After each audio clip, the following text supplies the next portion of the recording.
Snow crunched under Harman McCoy's boots as he approached the water well. A biting wind whistled through the trees. It was early January 1865, and he'd been home from the Civil War for less than 2 weeks.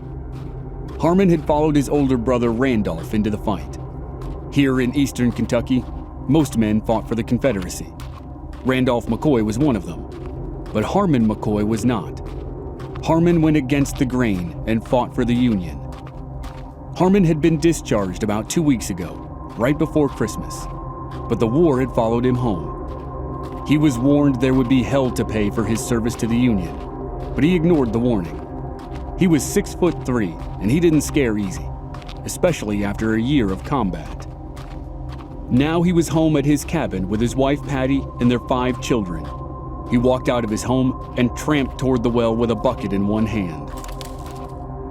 Then he paused and scanned the tree line. He thought he heard a branch snap. His sense of danger spiked. Then a bullet whizzed past his ear. The crack of a rifle echoed through the trees at nearly the same time. Harman dropped the bucket and dove for cover. He waited, but the bushwhackers did not follow up their attempt to kill him. The attempt proved the threats were serious. Someone intended to visit hell upon Harman McCoy, and the culprit was probably a Hatfield.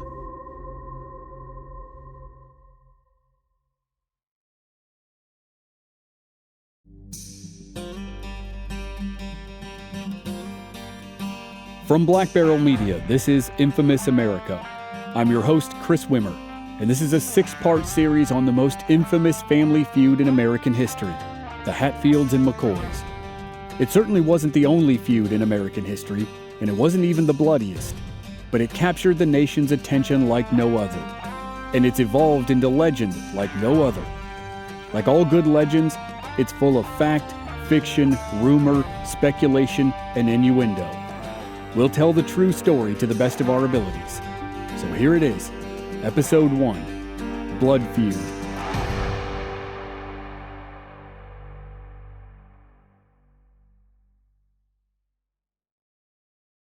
There's no definitive beginning to the feud. There wasn't an event that launched the whole thing and then it raged back and forth like a recognizable battle. It's far more nuanced and complex than that.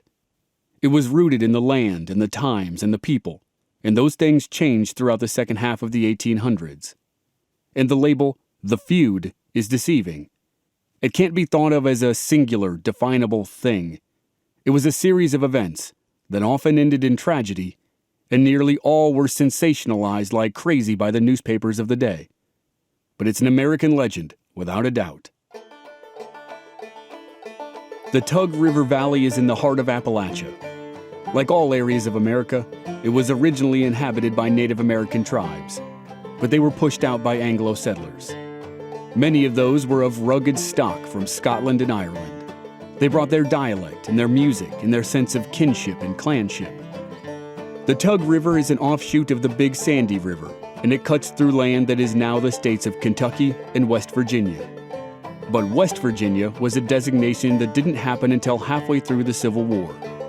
Until 1863, the modern states of Virginia and West Virginia were just Virginia. But in that solitary state of Virginia, the supporters of the Union were mostly on the western side. Most folks over there had been talking about seceding from Virginia since the 1830s. In June of 1863, they made it official.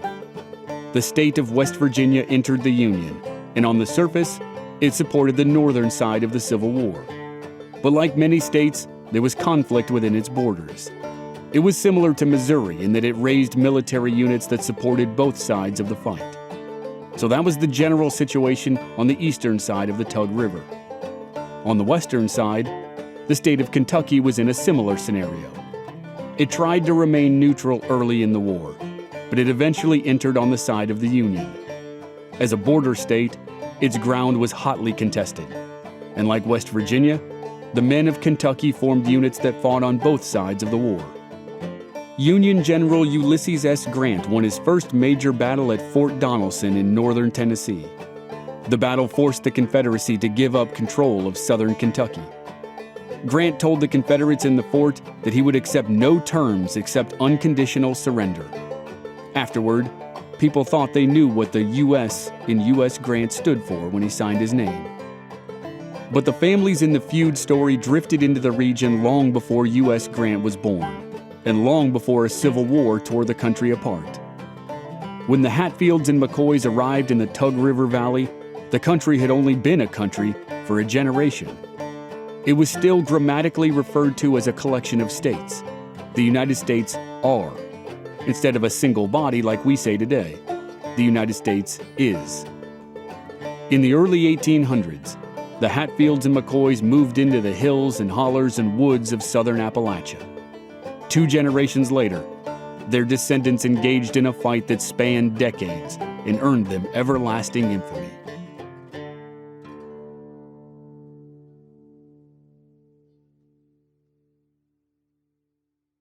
The grandfathers of the 2 men who became central to the Feud story crossed the Tug River and settled in eastern Kentucky. But this land was full of steep hills and heavy woods. It was tough to farm. So the sons of the first Hatfields and McCoys moved back across the river to Virginia. They set up farms and also began to dabble in the growing timber industry that was moving into the area. And that's when some of the early problems started. Daniel McCoy, the son of the man who brought the clan to the Tug River Valley, was considered lazy and disagreeable. He alienated most of his family by trying the timber business instead of just sticking to farming. And then he got into trouble for illegally cutting down his neighbor's trees. He was forced to sell much of his land to pay the debt to his neighbor. That left his 13 children in tough situations. It was an old world system in the Tug River Valley. Land was passed from father to son, and each son received a piece of the whole. Daniel McCoy's children suffered because of their father's problems. Most lived in poverty and could not afford to buy land of their own. But 2 escaped that fate, Randolph and Asa.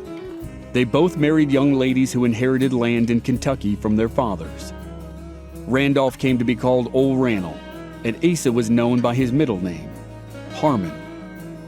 Rannall and Harman moved their growing families back to the Kentucky side of the Tug River. There, they firmly established the McCoy clan that would be part of the Feud. Rannall was the older of the 2, and he became the head of the clan. But he didn't inspire a lot of loyalty. He was said to have had a gloomy attitude, and it only got worse as events spiraled downward. He and his wife, who was referred to as Aunt Sally, gained reputations for spreading malicious gossip, as some people called it. They were accused of slander by one of their cousins and taken to court. Protecting your reputation was a big deal in the area, and people were quick to sue over the slightest thing. After Rannall witnessed the mess caused by his father's attempt to strike it rich in the timber industry, he shunned the industry for the rest of his life. He preferred to live in the old way of subsistence farming. You grew what your family needed, and that was it. But that was tough in this part of Kentucky. The land his wife had inherited was mountainous woodlands. It wasn't meant for farming, but he found a way to scratch out a living for himself, his wife, and their 16 children. And then the Civil War engulfed the nation in the first half of the 1860s. Rannall volunteered to fight for the Confederacy in a Virginia militia unit and then in the Virginia infantry. Rannall was captured in 1863 and held prisoner until July of 1865. During that time, his younger brother Harman joined the fight, but he fought for the Union. That made him an outcast to many people in the Tug River Valley, especially some of the Hatfields, who were staunch Confederates. Rannall was sitting in a Union prison camp when Harman was attacked in eastern Kentucky, possibly by the man who became the head of the Hatfield clan.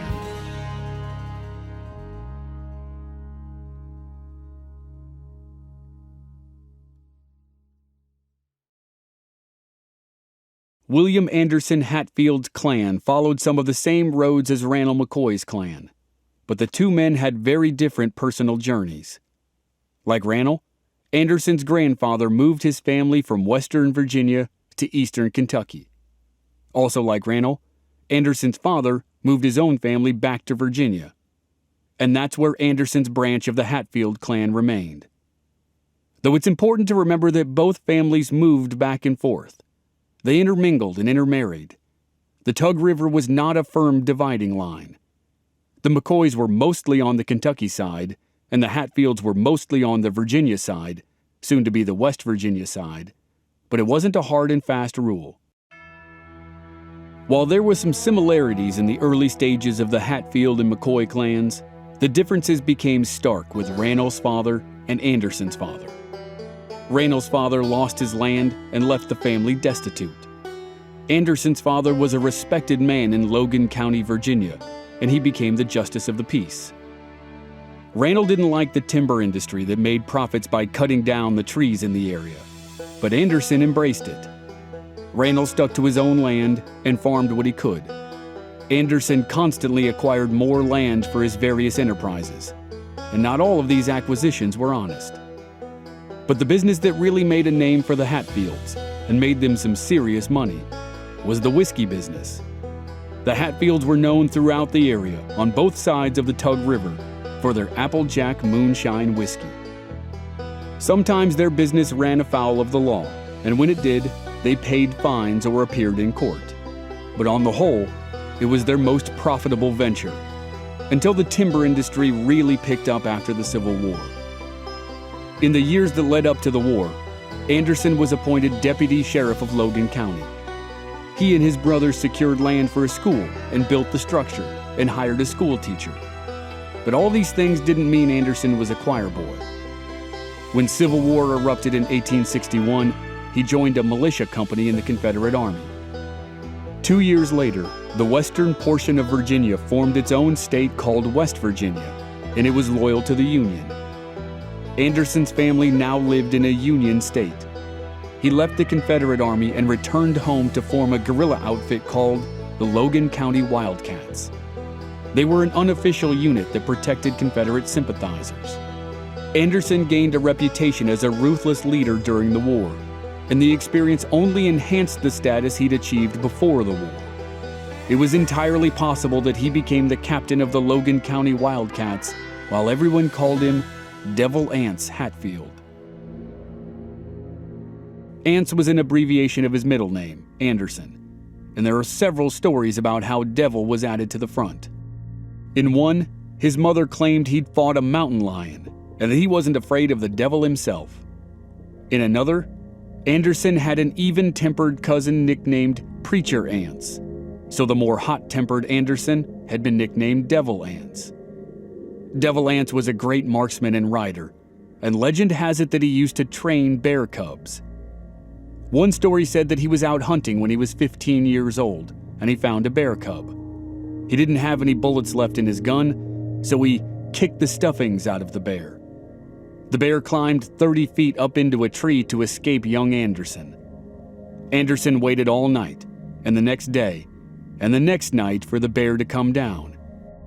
He refused to leave without his prize. Eventually, his father and brothers found him near the tree, still waiting for the bear to come down. They asked him if he was hurt, and he replied, "Hurt? The devil." Then they gave him some bullets, and he shot the bear and took it home. So maybe Devil Anse Hatfield earned his nickname before the war.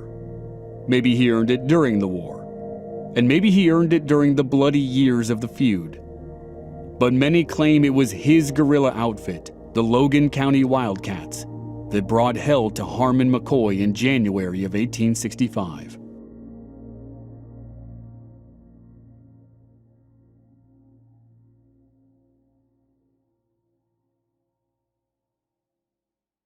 The mountaineers of the Tug River Valley were fiercely independent. They weren't overly concerned with protecting or abolishing slavery, but they were concerned with keeping the federal government out of their business. In general, they were ardent supporters of local government. Many believed that the way to support local government over federal government was to support the Confederacy. So, most men in eastern Kentucky and western Virginia joined the Confederate Army or Confederate militia groups. Devil Anse Hatfield and Ranel McCoy were two of those men. Ranel's younger brother Harman was not. More than anything, The 1862 Revenue Act drove Devil Anse Hatfield and many more Hatfields into the war on the side of the Confederacy. The Revenue Act made it illegal to distill whiskey without a federal license. It placed a tax on the sale of alcohol. At that point, it was clear that the federal government was not going to stay out of the Tug Valley, and it directly threatened a major source of income for the Hatfields. There were no official battles in the Tug Valley during the war, but there were plenty of fights. Unofficial guerrilla outfits that supported both armies raided farms and stole livestock on both sides of the Tug River, and they fought each other continuously. One such story might have led to the attack on Harman McCoy. Early in the war, Harman rode with a Kentucky Unionist militia company. That company frequently fought Devil Anse Hatfield's Virginia Militia Company. In a skirmish early in Harman's service, he was shot in the chest and nearly died. There was talk that Devil Anse fired the near-fatal shot. It was said that Harman's militia unit harassed a friend of Devil Anse. The Union militia drove off the man's livestock, and then they shot the man. According to tradition, Devil Anse visited his friend. The man was badly wounded, and Devil Anse thought he would die. Devil Anse swore to hunt down every man who was connected with the attack. The friend eventually recovered from his wound, but it was said that Devil Anse kept his word. The captain of Harman's militia unit was a prominent man in eastern Kentucky. Devil Anse Hatfield hid near the captain's home and studied the man's daily routine.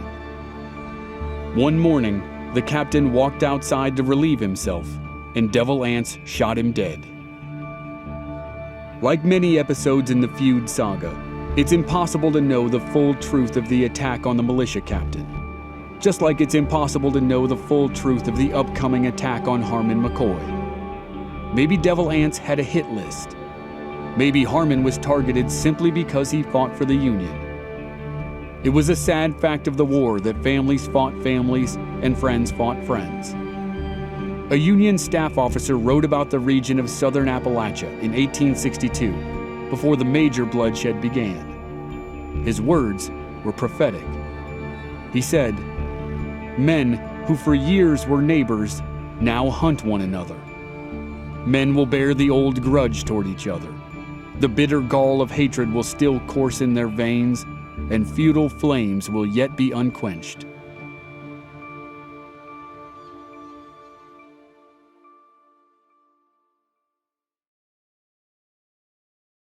After Harman McCoy had been shot in the chest while serving with a Kentucky militia group, he was captured at his home by Devil Anse Hatfield. Harman spent the winter of 1862 in a Confederate prison in Richmond. He was paroled in the spring of 1863 and immediately joined the 39th Kentucky Infantry.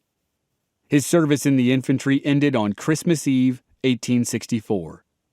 Then Harman made the 100-mile trek to his home at Peter Creek in eastern Kentucky. He settled back into his cabin with his wife Patty and their 5 children. Patty was pregnant with child number 6. Harman was surely happy to be back with his family, but his home was also a dangerous place to be, because he was easy to find. Harman had been warned that there would be hell to pay for his loyalty to the Union. Not long after he returned home, he got his first taste of it. He walked outside to get a bucket of water from the well, and someone fired a shot at him. He took cover and waited for a full assault, but it never happened. After the encounter, he decided he needed to be more careful. He moved out into the woods near his house and lived in a makeshift shelter. In the area, they called the practice laying out. While Harman laid out in the woods, he covered his tracks. He walked in wide circles and doubled back and took indirect routes to and from his destinations. His wife and kids brought him food and other supplies. And one night, his 13-year-old daughter Mary brought him a warning. She said guerrilla fighters had been spotted in the area. Harman's attempts to hide didn't work. Bushwhackers were still able to follow his tracks in the snow or the tracks of his family as they tried to help him. On January 7th, 1865. They found him near his shelter and shot him in the head. He might have had enough warning to take off running, but the deep snow prevented an escape. It took 3 days for his wife to find his body. The most common theories about the killers placed the blame on Devil Anse Hatfield or his cousin, who was referred to as Uncle Jim Vance. Some believe that it was Devil Anse's guerrilla unit, the Logan County Wildcats, that tracked down Harman McCoy and killed him. And Devil Anse himself might have pulled the trigger. 30 years after the murder, stories began to surface that Jim Vance was the real killer. Some thought he was responsible for the brief attack on Harman's home, and then he finished the job a week later. But military records seem to indicate that he was nowhere near Harman's home at the time of the murder. When Harman's wife filed a claim for his pension, she would only say that he was killed by rebels. Whoever was responsible, the murder of Harman McCoy took the relationship between the two families to a whole new place. Whatever tensions might have arisen over the years because of business dealings or family squabbles now began to turn into hatred. It was now a blood feud, and it would only get worse for the next 25 years.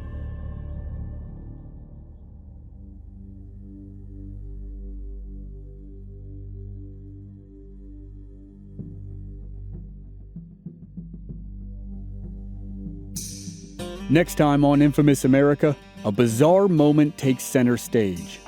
The two families go to trial over a hog, and though it might seem like a small issue, it's very serious to Randall McCoy. To make matters worse, his daughter falls in love with the son of his archenemy, Devil Anse Hatfield. And there's more bloodshed when two McCoys confront a man who's married to a Hatfield. All that is next week on Infamous America. And members of our Black Barrel Plus program don't have to wait week to week. They receive the entire season to binge all at once with no commercials. Sign up now through the link in our show notes or on our website, Black Barrel Media. Memberships begin at just $5 per month. This season was researched and written by Jen Laverance. Script editing by Christopher Markakis. Audio editing and sound design by Dave Harrison. Original music by Rob Valier. I'm your co-writer, host, and producer, Chris Wimmer. Find us at our website, blackbarrelmedia.com, or on our social media channels. We're Black Barrel Media on Facebook and Instagram, and B-Barrel Media on Twitter. And you can stream all our episodes on YouTube. Just search for Infamous America Podcast. This show is part of the Airwave Media Podcast Network. Please visit airwavemedia.com to check out other great podcasts like Ben Franklin's World, Once Upon a Crime, and many more. Thanks for listening.